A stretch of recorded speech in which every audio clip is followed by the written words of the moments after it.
Bismillahirrahmanirrahim. Assalamualaikum warahmatullahi wabarakatuh. Alhamdulillah wassalatu wassalamu ala Rasulillah wa alihi wasahbihi wa man wala. Kita sambung perbincangan pada masalah yang berkaitan dengan dalil yang ketiga daripada dalil syarak, iaitu al-ijma'. Kita sampai pada tajuk ikhtilaful mujtahidin fi mas'alatin ala qaulain. Khilaf para mujtahid pada satu masalah, khilaf di atas dua perkara. Yang mana kita boleh panggilkan di sini, isu ini dalam usul fiqh dipanggil ihdath mas'alati ihdath qaulus salif. Masalah ihdath qaulun salif, iaitu mengadakan pandangan ketiga. Idza ikhtalafa al-mujtahidun, bila berlaku khilaf para mujtahid fi asri min al-usul, pada satu zaman daripada zaman-zaman, fi hukmi mas'alatin, pada satu hukum bagi satu masalah itu, ala qaulain. Fahal yajuzu ihdathu qaulin thalithin, adakah boleh kita adanya, terdapatnya pandangan ketiga dalam masalah itu, am la yajuz, ataupun tidak harus. Ini pandangan ini atau masalah ini dipanggil sebagai masalah ihdath qaulin thalithin. Makna macam ni. Contoh pada zaman sahabat, mereka khilaf pada hukum pada masalah tersebut, ada dua pandangan. Adakah boleh datang selepas daripada itu para mujtahid pada kurun yang akan datang boleh mengadakan ijtihad yang ketiga atau pandangan ketiga, padahal sebelum itu mereka telah ijma' bahawa pada masalah ini terdapat dua pandangan. Adakah harus datang pada zaman-zaman selepas pada itu mujtahid yang mengadakan ijtihad baru yang menjadi pandangan ketiga? Itu masalah dia. Okey, dhahabal aktsarun, berpandangan kebanyakan ilal man'i, kepada terhalang, maknanya tak boleh. Dikira seakan melanggar ijma'. Bila satu zaman itu ada dua pandangan, maknanya ijma' berlaku, mesti hukumnya antara dua ni saja. Kalau ada yang ketiga, seakan dia melanggar ijma' yang mengatakan hukum itu ada dua pandangan pada masalah ini. Wa qala al-ba'du, sebahagian mengatakan harus. Saya kata tak ada masalah selagi mana mereka itu mujtahid, mereka berijtihad, ada pandangan ketiga, apa masalahnya? Wa ikhtara fariqun, dan memilih pandangan ketiga tu, kumpulan yang ketiga, mazhab ketiga, at-tafsila, perincian. Mereka memperincikan. Ada kata tidaklah terhalang secara mutlak dan tidak harus secara mutlak. Wa hunaka al-bayan. Wa hunaka al-bayan. Dan di sini keterangan dia. Okay, katanya al-qawlu al-awwal, pandangan yang pertama, al-man'u, yang mengatakan tidak boleh, min ihdathi qawlin thalithin, tak boleh untuk mengadakan pandangan ketiga, li'anna hasra al-ikhtilaf, kerana menghadkan khilaf itu, fi qawlain, pada dua pandangan, ijma'un dimni, dikira ijma' secara tidak langsung. Okay, bila satu kurun itu mengatakan masalah itu ada khilaf pada dua pandangan ini, tidakkah itu seakan mereka ijma' bahawa hukum bagi masalah itu tidak lari daripada dua ini? Dikira ijma' dimni. Au ijma'ul murakkab, dia panggil ijma' murakkab, kama yusammunahu, sebagaimana mereka menamakannya. Dia panggil ijma' dimni atau ijma' murakkab. Ala anna alla qawla akhara fil masalah, bahawa tidak ada pandangan lain dalam masalah tersebut. Fayakunul qawlu bi ra'yin thalithin, jadilah pandangan yang mengatakan ada pandangan ketiga itu kharqan lil ijma', dia seakan-akan mencari li ijma'in qad tamma, mencarikan bagi ijma' yang telah berlaku. Wa hadza la yajuz, dan ini tidak harus. Wal waqi'u, waqi' realitinya, anna hadhihi al hujjah dhaif, anna hadhihi al hujjata dhaifatun, realitinya hujah ini dhaif. Kenapa? Lianna alladhi hasala, kerana yang berlaku pada zaman tersebut, huwa adamul qawli bir ra'i thalith, iaitu tidak adanya pandangan ketiga. Wa adamul qawli bisyai', tidak ada pandangan tentang sesuatu itu, la yastalzimul qawla, tidak melazimi, la yastalzimul qawla bi'adami dhalika syai', tidak melazimi bahawa tidak ada perkara itu. Jadi dia kata sebenarnya berlaku hanya ada dua pandangan. Jadi tidak ada pandangan ketiga itu tidak melazimkan bahawa memang tidak ada betul. Idh bainahuma farqun wadih, kerana antara keduanya ada perbezaan yang jelas. Fala yanhaddu ma qalu, maka tidak jadi kuatlah pandangan yang mereka berkata ini hujjatan, tidak kuat untuk dijadikan hujjah lima dhahabu ilai, kepada pandangan mereka. Jadi pandangan pertama, golongan pertama ini pada pandangan Syekh kita ini tidak kuat. Okey. Al-qawlu tsani, pandangan kedua, al-jawazu mutlaqan, boleh secara mutlak. Wal hujjatu li hadzal qawl, hujjah bagi pandangan ini, annahu ma dama qad hasala ikhtilafun, selagi mana berlaku khilaf mi mas'alatin, dalam satu masalah, bainal mujtahidin, antara dua orang mujtahid, fahadha dalilun qati'un, ini dalil yang putus, ala an la ijma'a fi mas'alah, bahawa tidak berlaku ijma' dalam masalah itu. Okey. Selagi mana pada zaman tersebut berlaku khilaf dalam masalah ini kepada dua pandangan, tidakkah ini menunjukkan tidak berlaku ijma'? Kalau ijma' takkan berlaku khilaf, tapi ada khilaf tu menunjukkan memang tidak ada ijma'.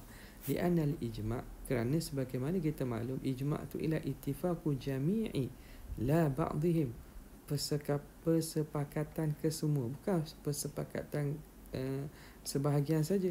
Wa haitsu lam yahsul hadha al-ittifaq, sekira-kira tidak berlaku persetujuan ini, persepakatan ini, fala mani'a, maka tidak ada penghalang, min ihdathi qaulin thalithin, untuk mengadakan pandangan ketiga, wa rabi'in, ataupun keempat, wa akthar, ataupun lebih. Li'annahu la yakhruqu, kerana dia tidak mencarikan apa-apa ijma'. Wa hadhihi al-hujjah, dan hujjah ini, wa in kanat tabdu zahiruha qawiyatan, hujjah ini walaupun nyata pada fi zahiriha, tabdu fi zahiriha, nyata pada zahirnya, qawiyatan, nyata kuat pada zahir, illa annaha fi haqiqatiha, tetapi pada hakikatnya dha'ifatun, dia lemah. Kenapa? Li'anna al-ijma' yumkinu an yatahaqqaqa, kerana ijma' itu boleh berlaku bainal mukhtalifaini, boleh berlaku antara dua yang berperbezaan, fi ba'di makhtalafu fi, pada sebahagian apa yang mereka khilaf padanya. Wa hadzal qadaru al-muttafaqu alaihi, dan kadar yang disepakati ini, wa mahallul ijma', inilah tempat berlakunya ijma'. Apa maksud? Dia kata dia seakan-akan roknya sebagaimana hujah bagi golongan pertama. Dia kata sebagaimana ijma' itu boleh berlaku antara dua yang khilaf. Dua yang khilaf. Macam mana? Katakanlah berlaku A dan B, berlaku khilaf antara A dan B. Jadi ulama yang berpandangan dengan A ni mengatakan bahawa mereka memilih pandangan A, dan mereka tidak memilih pandangan B. Dan yang mengatakan pandangan B, mereka memilih B, tidak memilih. Okey, tidakkah secara secara tidak langsung kedua-dua mereka mengatakan pandangan itu sama ada A atau B, tidak selain daripada kedua itu? Tak, secara tidak langsungnya seakan-akan mereka menafikan ada pandangan ketiga. Okey. Ini kata ijma' murakkab ni, daripada sebahagian sekumpulan pilih A dan sekumpulan pilih B, menunjukkan kedua-dua kumpulan tidak memilih selain daripada A dan B. Okey. Wa hadzal qadarul muttafaqu alaih, dan kadar yang disepakati ini, wa mahallu ijma'ihim, ini tempat berlaku ijma', fala yajuzu mukhalafatuhu, maka tidak boleh kita menyalahinya. Walidhuhuli ashabi hadzal qaul, kerana lupanya empunya pandangan ini, an hadzal makna, daripada makna ini, mereka tidak melihat kepada makna ini. Waqa'u fi khata'i ta'mim, mereka berlaku jatuh mereka pada kesalahan mereka mengumumkan bil jawazil mutlaqan, mereka mengatakan harus secara mutlak. Mereka lupa melihat kepada aspek ini, aspek bahawa berlakunya ijma' secara tidak langsung ni, sehingga mereka terjatuh dalam kesalahan mengumumkan keharusan secara mutlak. Yang ketiga, al-qaulu tsalits, Pandangan ketiga, ikhtiyarut tafsil, iaitu memilih perincian. Ada detailnya. Khulasahnya, ringkasannya, idza kana baina mukhtalifaini, jika berlaku di antara dua perkara yang berlaku dua khilaf, qadran, idza kana baina mukhtalifaini qadrun mushtarak, ada kadar yang mushtarak, kadar yang disepakati, muttafaqun alaihi, yang disepakati di atasnya, fala yajuzu ihdatsu qaulin thalithin, maka ketika itu tidak boleh kita adakan pandangan yang ketiga. Ya, betul khilaf dua pandangan ni, tapi antara dua pandangan ni ada kadar yang disepakati, ada sesuatu persepakatan di antara kedua ni secara tidak langsung, maka ketika itu tak boleh kita buat pandangan ketiga. Yukhalifu hadzal qadra, yang menyalahi kadar al-mujma'i alaih, yang diijma' ini, li'annahu yu'addu, kerana ia dikira sebagai kharqan li ijma'in qa'imin, mencarikan bagi ijma' yang telah berlaku. Wa hadza la yajuz, dan ini tidak harus. Amma idza kana al-qawl ats-tsalits, adapun jika pandangan ketiga tu la yusadifu syai'an muttafaqan alaihi bainal mukhtalifain, tidak menyentuh sesuatu daripada sesuatu yang disepakati antara dua yang khilaf, fa yajuzu ihdasu qaulin akhara, maka ketika itu boleh untuk diadakan pandangan ketiga pada masalah, li'annahu la yulaqi ijma'an, kerana dia tidak melanggar ijma', dia tidak melanggar merempuh ijma' fi hadhil halah, dalam ketika ini. Kalau pandangan ketiga tu tidak melanggar kadar yang disepakati, maka tak ada masalah. Walitawdihi hadzal ra'yi, untuk menerangkan pandangan ini, nadribu ba'd al-amthilah, kami datangkan beberapa contoh. Sekarang ni pengarang mendatangkan contoh macam mana situasi pandangan ketiga itu melanggar ijma', macam mana situasi tidak melanggar ijma'. Okay. Yang pertama, ikhtalafa as-sahabatu fi mirathil jaddi ma'al ikhwatil ashiqa. Ulama di kalangan sahabat khilaf pada bahagian miras, bahagian waris. Siapa waris itu? Datuk berserta dengan ikhwah ashiqa, saudara semok sebapak. Okay. Bila bertemu antara ahli waris itu, adanya datuk dan adanya saudara, adik-beradik semok sebapak. Ashiqa ni ibu sebapak.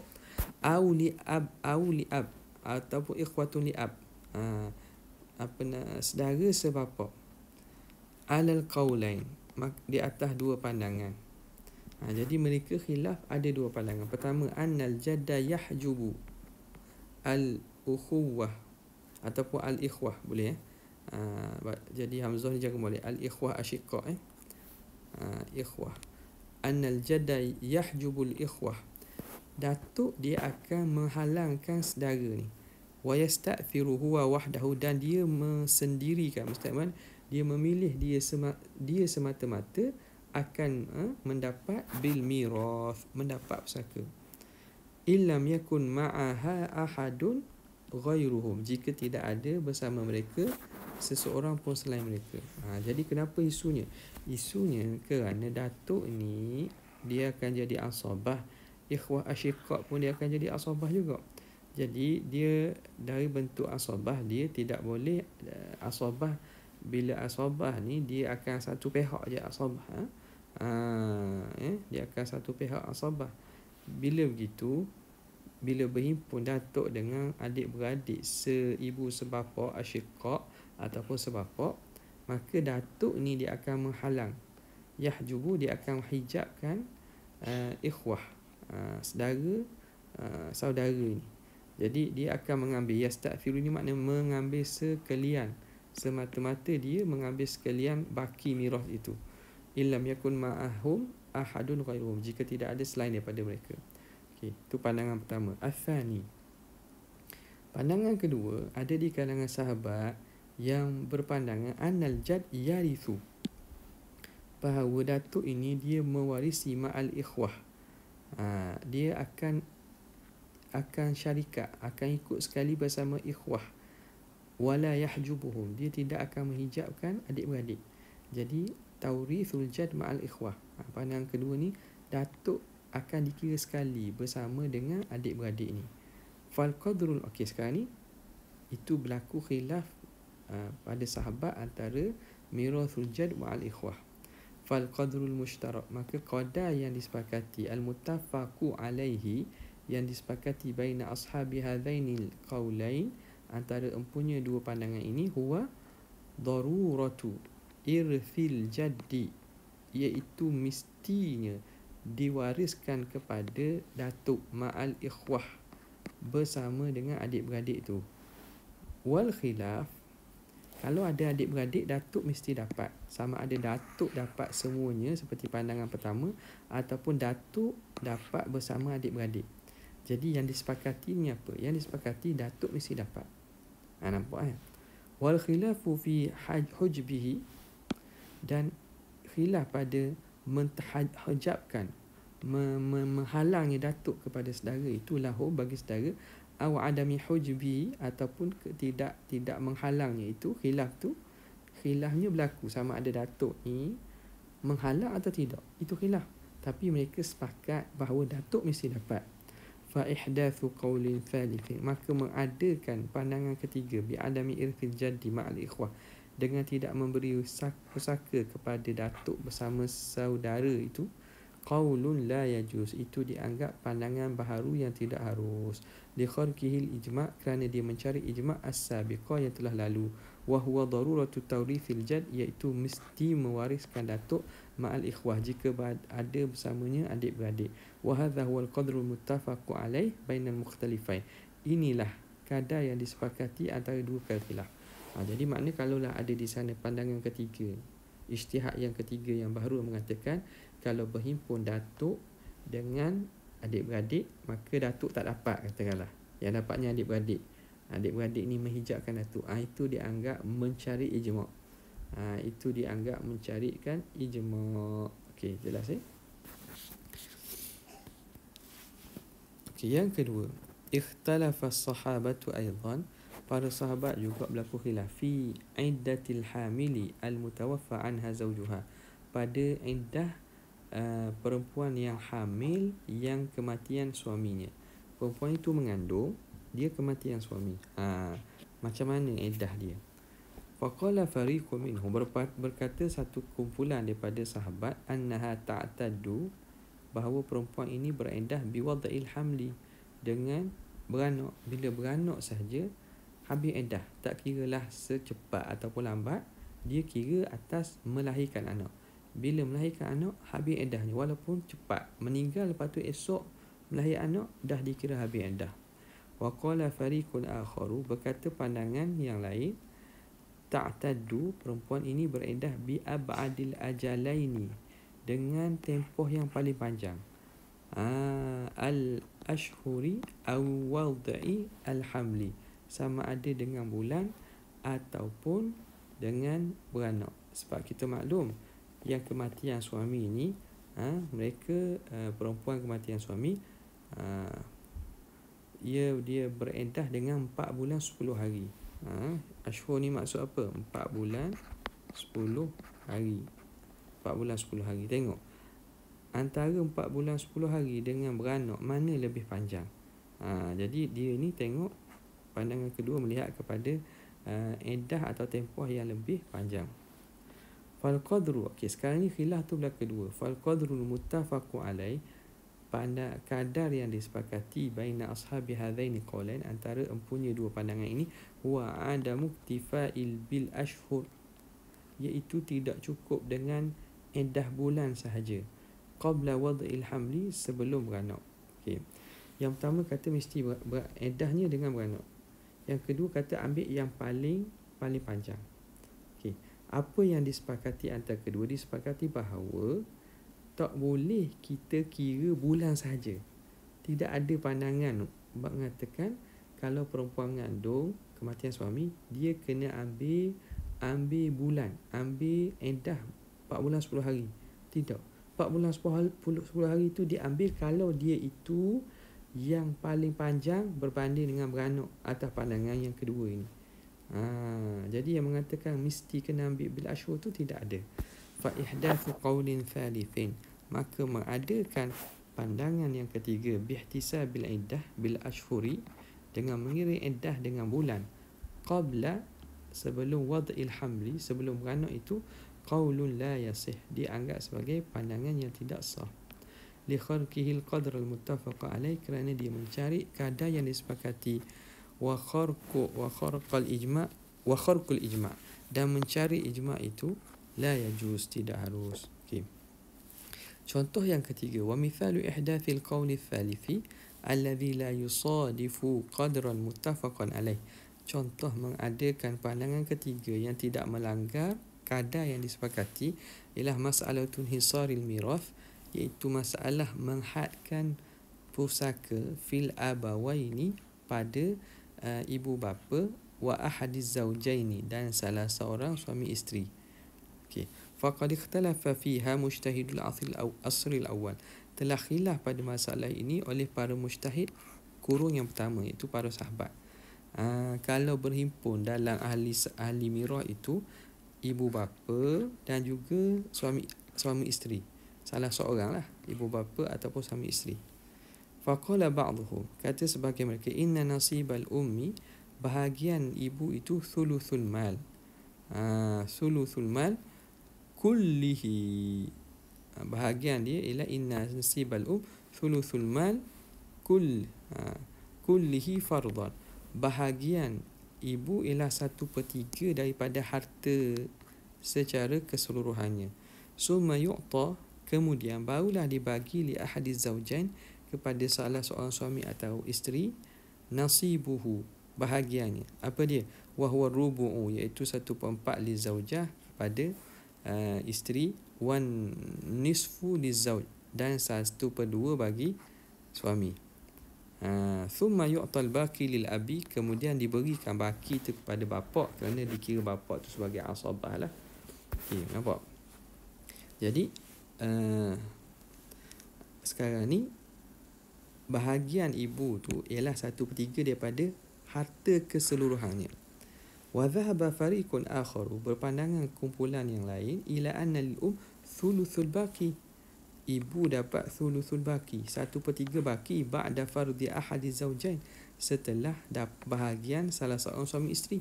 Maknanya diberi dulu bahagian suami isteri tu, ibu tu dapat 1/3 daripada baki, bukan 1/3 daripada keseluruhan harta.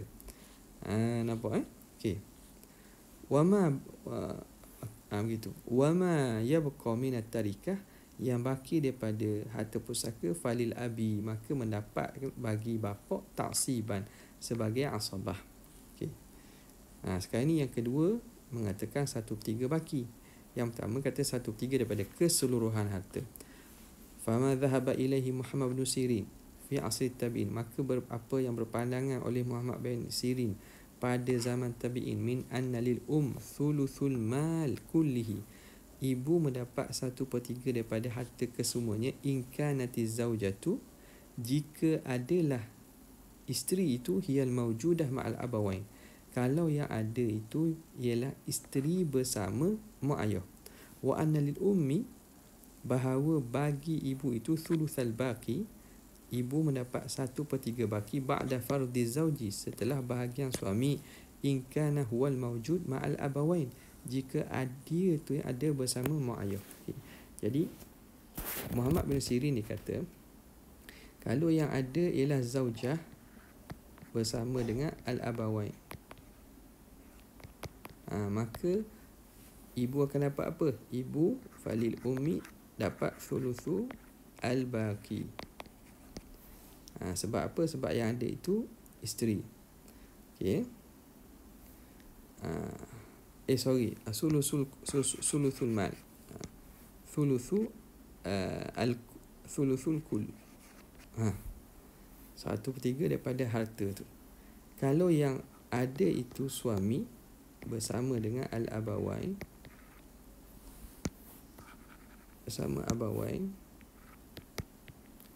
maka falil ummi thuluthu al-baqi. Selepas daripada apa? Selepas pada bahagian zauj. Jadi itu beza. Jadi ada di situ pandangan ketiga. Okey, pandangan ketiga. Jika apa? Jika yang wujud itu, yang makna yang tinggal itu ialah suami, maka ibu dapat 1/3 baki. Kalau yang waris yang ada itu ialah isteri dengan mak ayah, maka ibu akan dapat 1/3 daripada keseluruhan harta. Okey. Wa hadzal qaul la yusadifu qadran mushtarakan. Pandangan ini tidak melanggar pun kadar yang disepakati bainal qaulain, antara dua pandangan itu. Fala yu'addu kharqan lil ijma', maka tidak dianggap dia melanggar ijma'. Fala mani'a minal qauli bihi, maka tidak ada penghalang untuk membawa pandangan ini. Yang keempat, ikhtalafa fuqaha'ul asril awal. Telah berlaku khilaf fuqaha pada unsur yang pertama, zaman pertama itu sahabat. Fi mada haqqi zawj, sejauh mana hak suami, fi fasakhin nikah, untuk memfasahkan nikah. Idza wujida fi zaujatihi, ataupun idza wajada, jika suami mendapati pada isterinya barason, ada penyakit baros. Baros ni penyakit sopok, penyakit, ada penyakit kulit, mana kulit jadi putih, kulit tu ada tompok-tompok putih, baros. Au jununan, ataupun gila. Au atahan, atahan ni makna sejenis gila lah. Atah ni penyakit mental, sejenis gila. Au rotqan, ataupun penyakit rotqan. Au kornan. Rotqan ni makna faraj isteri terhalang ataupun tidak boleh berlaku jima' kerana faraj isteri tertutup dengan daging. Ataupun kornan ni faraj isteri tertutup dengan sebab tulang. Jadi itu aib yang ada pada isteri. Okey, jadi para ulama sahabat khilaf jika isteri itu mempunyai aib macam ni. Fa dhahaba ba'dhum, maka berpandangan sebahagian mereka ilal qauli bil fasakhi, bahawa boleh untuk fasakh bi jami'i hadhihi al-uyub, dengan semua aib-aib ini. Makna kalau mana-mana aib ini ada pada isteri, suami boleh minta fasakh. Boleh fasakh maknanya dia tidak akan mengurangkan talak lah. Makna boleh minta daripada pihak qadi untuk fasahkan nikah, batalkan. Wa dhahabal akharuna, berpandangan ulama sebahagiannya ila adami jawazil fasakhi, tidak boleh untuk fasakh, iktifaan bima lizauji min haqqit talak, kerana memada dengan apa yang ada bagi suami daripada hak talak. Kenapa nak fasakh? Suami kan boleh talak sajalah. Apa bezanya? Bezanya boleh talak dia akan kurang bilangan. Tapi bila fasakh tidak akan kurang bilangan. Fasakh daripada pihak qadi, dia tidak akan mengurangkan bilangan. Jadi sebahagian kata, kenapa nak fasakh? Suami dah ada hak talak. Fa idza qala ba'dul mujtahidin, apabila berkata sebahagian mujtahid, yajuzul fasakhu bi kadza wa kadza min al-uyub, boleh kita hukum fasakh kalau ada aib demikian daripada aib. Kalau aib ini boleh fasakh. Wala yajuzu bi ghairiha, kalau selain daripadanya tak boleh fasakh. Nak ceraikan kena talak je. Maka adakah dia dikira melanggar ijma'? La yu'addu qawluhu kharqan lil ijma', tidak dianggap pandangan itu mencari ijma'. Li'anna al-qawlaini, kerana kedua-dua pandangan awal itu lam yattafiqa ala qadrin mushtarak, tidak bersepakati di atas satu kadar yang disepakati. Tidak ada kadar yang disepakati. Maknanya kalau ada pandangan ketiga mengatakan aib ini boleh fasakh, aib ini tak boleh fasakh, tak ada masalah.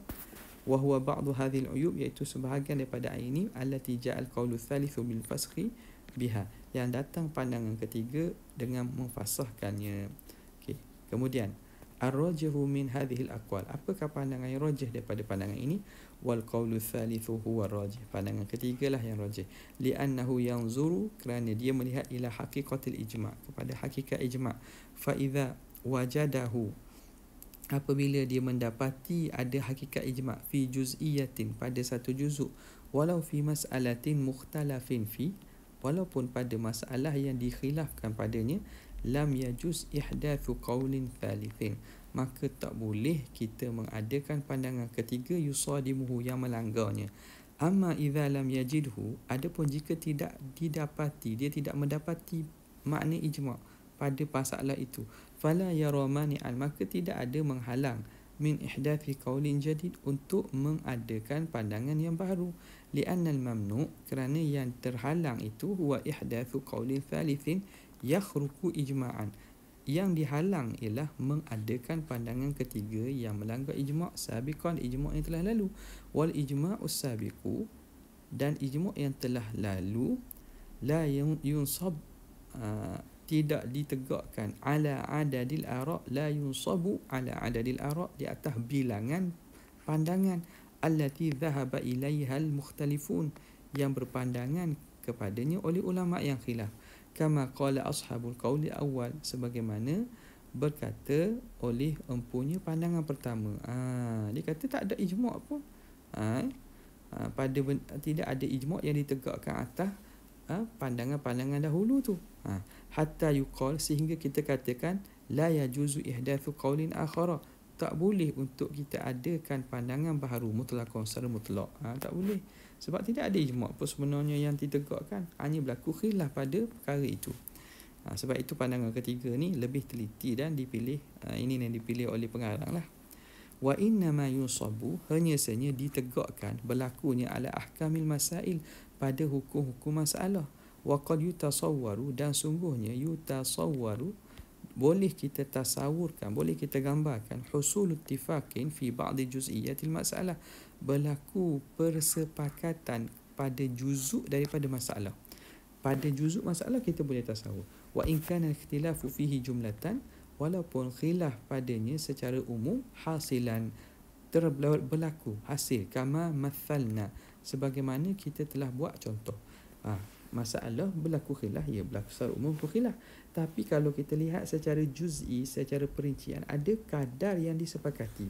Fa fil mas'alati irthil jaddi ma'al ikhwah, maka pada masalah pewarisan pusaka datuk bersama saudara, ka'annal mukhtalifina, seakan-akan orang yang melakukan khilaf ni, ulama yang khilaf ni, qala ba'duhum, berkata sebahagian mereka, yarithul jaddu in kana ma'ahu ikhwah, bukan ukhuwah, ikhwah,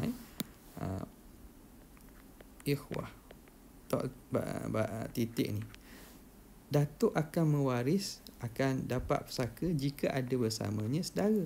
Wa qala al-ba'dul akhar, berkata sebahagian yang lain, la yarithul ikhwatu, saudara yang tidak akan dapat pusaka, in kanu ma'al jaddi, jika mereka itu ada bersamanya datuk. Fal juz'iyatul muttafaqu 'alaiha, maka perkara juz'i yang disepakati pada masalah ini, hiya annal jadda yarithu, bahawa datuk memang akan dapat pusaka. Fala yajuzu ihdathu qaulin, maka tak boleh kita adakan pandangan baharu yang kudu, yang melanggar, yang menafikan hadhil juz'iyatal muttafaqa 'alaiha, melanggar perkara juz'i yang disepakati ini. Jadi jelas kita pada masalah ini tentang masalah ihdathu qaulin thalithin. Adakah boleh mengadakan pandangan ketiga bagi masalah yang berlaku khilaf pada dua perkara? Dan begitulah yang kita terangkan tadi. Wabillahi taufik. Assalamualaikum warahmatullahi wabarakatuh.